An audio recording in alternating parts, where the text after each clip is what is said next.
découvert ici. Encore un hit que vous avez découvert. Ivoire TV. Ivoire TV.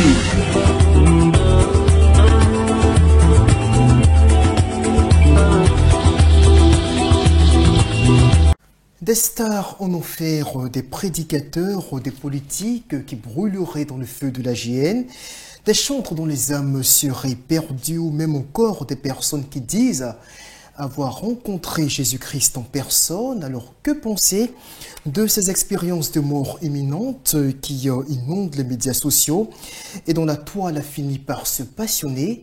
Le prophète Daniel Abraham, président de l'école spirituelle Aoula, est avec nous pour nous apporter justement des réponses sur un sujet véritablement délicat sur le plan spirituel. Le prophète, bonsoir. Oui, bonsoir, monsieur Adi. Voilà, merci de répondre à notre invitation sur le plateau d'Ivoire TV. C'est un plaisir de vous recevoir. Le plaisir est tout en partagé. Alors, je pense qu'on va aller droit au but et commencer par demander votre commentaire sur tous ces phénomènes. De plus en plus, pratiquement chaque jour, dès que vous cliquez sur Internet, vous voyez quelqu'un qui prétend avoir rencontré Jésus aujourd'hui, une autre personne demain, ou certains même qui disent avoir vu tel prophète, tel chantre, telle célébrité politique en enfer. Quel est votre commentaire là-dessus en tant que serviteur de Dieu?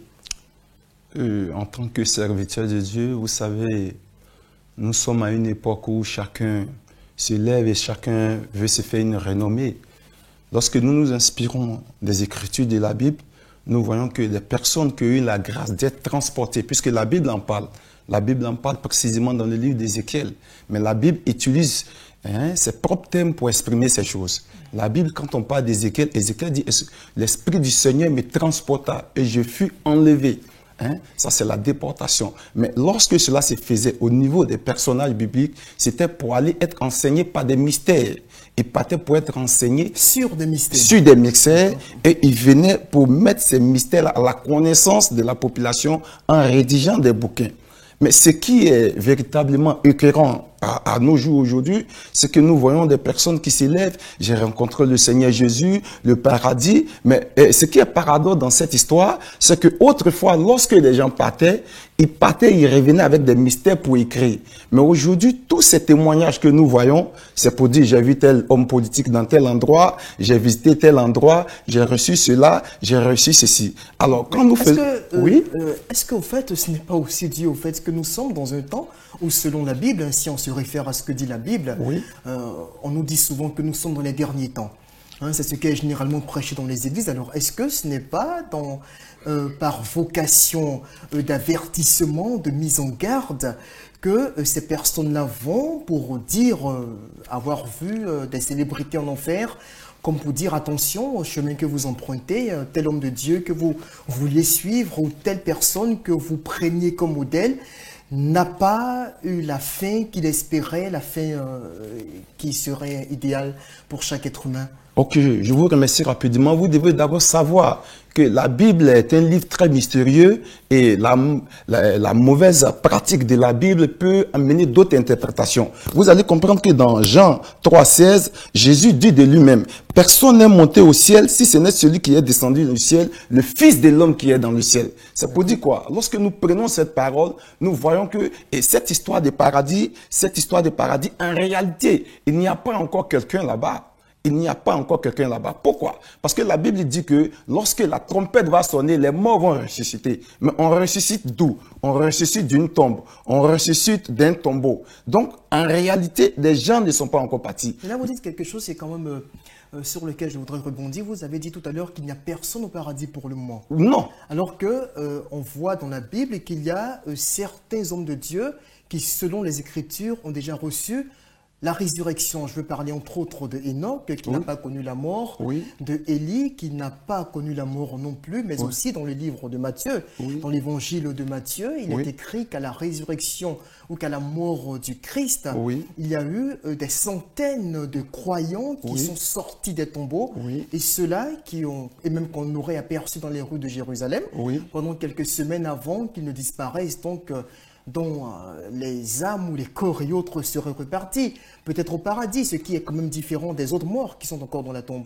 Ok, c'est ce qu'on appelle être dans le sein d'Abraham. Être dans le sein d'Abraham est différent d'être au paradis. C'est ce pourquoi... Je voudrais qu'on fasse vraiment la précision entre ceux qui sont morts dont les corps n'ont pas encore été ressuscités et ceux qui sont morts dont les corps ont été ressuscités selon la Bible. Je vous dis tout à l'heure que dans l'évangile de Matthieu, il y en a qui étaient morts et dont les corps sont sortis des tombeaux déjà, alors que pour la plupart, les corps sont encore dans la tombe. Alors qui finalement se trouve dans le sein d'Abraham? Oui, c'est pas parce que les corps sont sortis du tombeau que les corps sont au paradis. Non, non, non, non, non, non. On dit que Christ reviendra et lorsque Christ reviendra, c'est là il aura la résurrection des morts. C'est là le jugement va se faire. Donc une personne qui est déjà au paradis, comment elle peut être jugée? Elle ne peut pas être jugée. Est-ce que ceux qui sont appelés à hériter du royaume des cieux doivent être jugés aussi?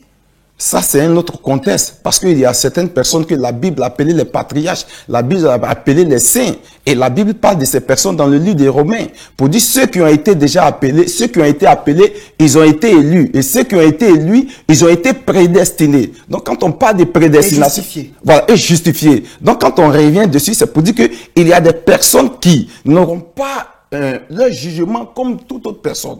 Enfin, je veux dire, selon la Bible, quand on lit l'Apocalypse, la Bible nous apprend que ceux qui sont rachetés par Christ ne doivent pas être jugés. Ils ne connaîtront pas le jugement. C'est plutôt ceux qui auront été condamnés, qui passeront par l'étape du jugement. Alors, je veux dire, là, finalement, si vous le dites, vous êtes en train de nous dire que ceux qui sont dans le sein d'Abraham, donc qui sont supposés être rachetés par le sang de l'agneau, attendent eux aussi d'être jugés. Regardez, je vous dis quelque chose. Ce grand prophète qu'on appelait Samuel, Samuel va mourir et ce qui est scandalisant, Samuel se trouve dans sa tombe. Puisque lorsque le Seigneur enlève sa main sur Saül et que Saül cherche un repère, Saül automatiquement va se rendre sur la tombe de Samuel parce qu'il avait la révélation que Samuel était là. Alors il va invoquer l'esprit de Samuel et Samuel va sortir de sa tombe. Alors lorsque Samuel sort, Samuel dit à Saül, mais pourquoi me réveilles-tu? Pourtant Dieu t'a déjà rejeté. Pourtant la main de Dieu est quittée sur toi. Vous comprenez? Le problème que nous avons aujourd'hui, c'est la compréhension de la Bible. Ce que Christ a dit sont des paroles codées. Et si nous ne comprenons pas ces choses dans la profondeur, nous sommes perdus. Qu'est-ce qu'il faut comprendre finalement? Je veux dire, finalement, ce qu'il faut comprendre, c'est que, pour revenir un peu sur notre sujet, pour ne pas vraiment s'en écarter, c'est que ceux qui disent avoir été transfigurés pour vous, cela ne relève ou n'a aucune crédibilité en termes de fiabilité quand on se fie aux Saintes Écritures.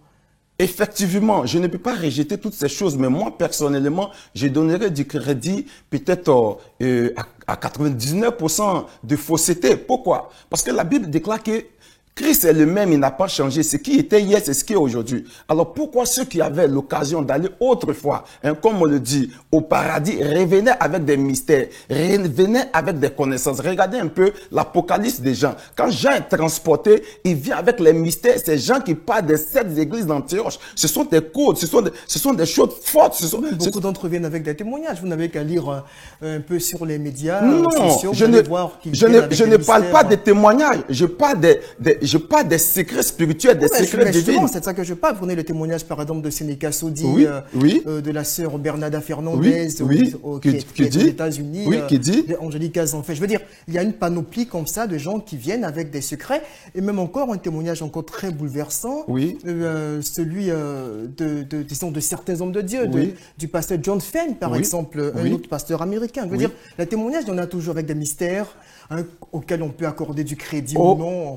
Ce que certaines personnes ne comprennent pas, c'est que ce que nous appelons mort imminente, dans le langage élevé spirituel, on appelle ça la projection astrale. Ce que certaines personnes ne connaissent pas, c'est que quand tu sors de ton corps, le Seigneur te fait voir le monde que nous vivons sur le plan spirituel. Et quand tu vois ce monde sur le plan spirituel, n'ayant pas la connaissance, tu te dis automatiquement que c'est le paradis j'ai vu. Or, c'est le fonctionnement, c'est l'organisation de ce monde sur le plan spirituel. Voici le problème qui est là. On ne vient pas avec uniquement que des témoignages. On vient avec des choses révélées. Lorsque le Seigneur enlève Enoch, Enoch est le premier à venir avec le code des anges. C'est Enoch pour la première fois sur la terre qui va commencer à expliquer comment les anges fonctionnent et quels sont les noms attribués aux anges. Les 200 anges que Dieu fait venir, ceux qui couchent avec les filles des hommes, comme le dit la Bible, c'est pas ceux-là que naissent les géants, mais c'est Enoch qui envoie ce mystère. Donc je veux dire qu'il ne s'agit pas seulement de faire un témoignage, mais il faut venir avec quelque chose que nous ne savons pas,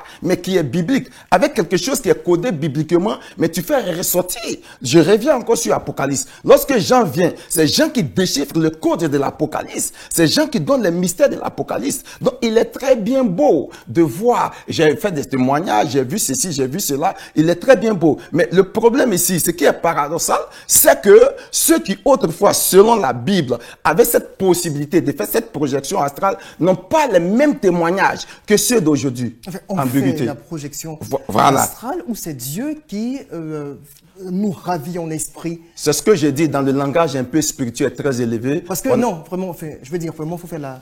Disons carrément la part des choses. Hein. La Bible parle, la Bible sort de son corps lui-même. Alors que quand Dieu vient enlever quelqu'un, c'est carrément différent. Là, c'est une expérience spirituelle de ravissement tel que l'apôtre Paul dit l'avoir vécu, tel que l'apôtre Jean aussi dit l'avoir vécu. On dirait par exemple que des mystiques font de la projection astrale. Ils sortent de leur corps d'eux-mêmes pour aller faire des découvertes spirituelles. Mais je te dis, frère, que ce que les chrétiens ne savent pas, c'est que la spiritualité, elle est vaste. C'est comme les mathématiques, il y a plusieurs branches. C'est pas parce que toi, Dieu est venu te chercher que c'est la version universelle pour que Dieu te fasse partie. Il y a ceux que Dieu vient chercher. Il y a ceux qui ont la capacité eux-mêmes de partir. Voilà. Est-ce que cela se pratique dans la foi chrétienne?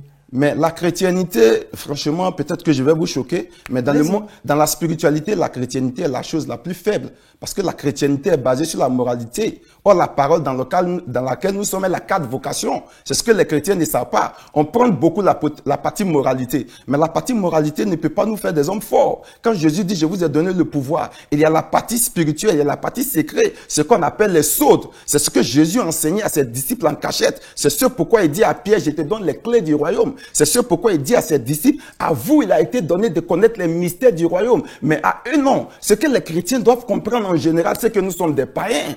Christ est venu pour les païens. Nous sommes greffés sur les juifs, qui sont l'authenticité de la parole. Donc, en tant que païens, il faut que nous répartions à la source. Il faut que nous répartions à la source pour qu'on nous enseigne réellement qu'est-ce que c'est que le Dieu dans lequel nous sommes. Parce que les Bibles que nous lisons, vous n'êtes pas savoir sans que ce sont des choses qu'on appelle des versions révisées. Or, quand on parle des versions révisées déjà, il y a problème. Parce que la Bible, quand elle vient, elle n'est pas écrite en français.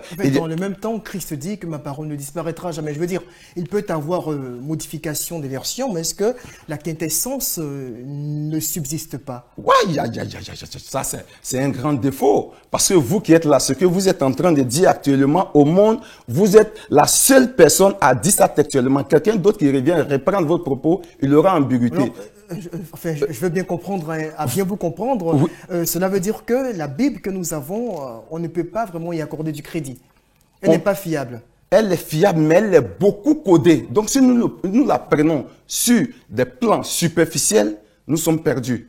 Elle est beaucoup codée. Il faudrait entrer peut-être dans une science ésotérique particulière, hermétique, pour comprendre des choses qui sont assez simples, alors que la Bible nous dit que si vous ne venez pas au royaume des cieux comme des enfants, vous ne pourrez pas y entrer. Je veux dire, comprendre les choses de façon simpliste. Et je crois que l'apôtre Pierre aussi nous met en garde contre des tentatives ou des tentations d'interprétation peut-être superflu de la parole. Ok, je reviens à ce que vous dites. Quand la Bible dit venez à moi. Pour 2 minutes, oui, plus parce que. Ok, quand la Bible dit venez à moi comme des petits enfants, c'est pour dire quoi? C'est pour dire que votre connaissance que vous avez, soyez vidé de cette connaissance-là. Lorsque Christ dit à Nicodème, rien n'est de nouveau, c'est pour dire ce que tu appelles connaissance, ce que tu appelles contenu, vide ton contenu. Moi, je vais te donner une véritable force. Je vais te donner une véritable eau. Parce que ce que tu as, ça ne peut pas faire de toi une grande personne. Donc, c'est ce que les gens doivent comprendre. La Bible n'est pas le seul livre spirituel. C'est l'erreur que les chrétiens font. Voilà. La Bible le chrétien peut aussi se fier aux autres livres spirituels sans problème pour aussi retirer, pourquoi pas, quelques sources d'inspiration pour la croissance de sa relation avec Dieu. Effectivement. D'accord, on vous aura compris. Alors, pour résumer hein, en quelques mots, peut-être vos derniers mots, tout ce qui ressort comme expérience de mort imminente que nous entendons dire un peu partout sur le net et de différents pays, tout ceci ne relève d'aucune fiabilité sur le plan biblique. Et donc, ce n'est que fausseté, il n'y a rien de sérieux, rien de concret là-dedans. Comme je le disais, je ne peux pas dire qu'il n'y a rien de concret dans la totalité, mais en majorité, il n'y a rien de concret parce que ça ne nous révèle pas des mystères. Et comme je le disais, Dieu te fait sortir. 30 secondes. Voilà, Dieu te fait sortir pour te montrer le fonctionnement de ce monde sur le plan spirituel. Donc, ne confonds pas le fonctionnement de ce monde sur le plan spirituel et je suis parti au paradis pour revenir. Ça fait deux choses différentes. Ok, merci bien, prophète Daniel Abraham. Je rappelle que vous êtes le président de l'école spirituelle Aola. On peut avoir la définition? Oui, Aola, c'est l'authentique ordre de la lumière pour l'Afrique. Ok, merci bien, homme de Dieu. Je pense que certainement que cette lumière que vous venez d'apporter sur ce plateau va peut-être éclairer quelques-uns de nos internautes qui nous suivent. Merci à vous de nous avoir suivis. Je rappelle que nous échangions donc sur les expériences de mort imminente et les visites au paradis avec le prophète Daniel Abraham qui nous a apporté, selon lui, sa version des faits sur le sujet. On se dit au revoir et à bientôt.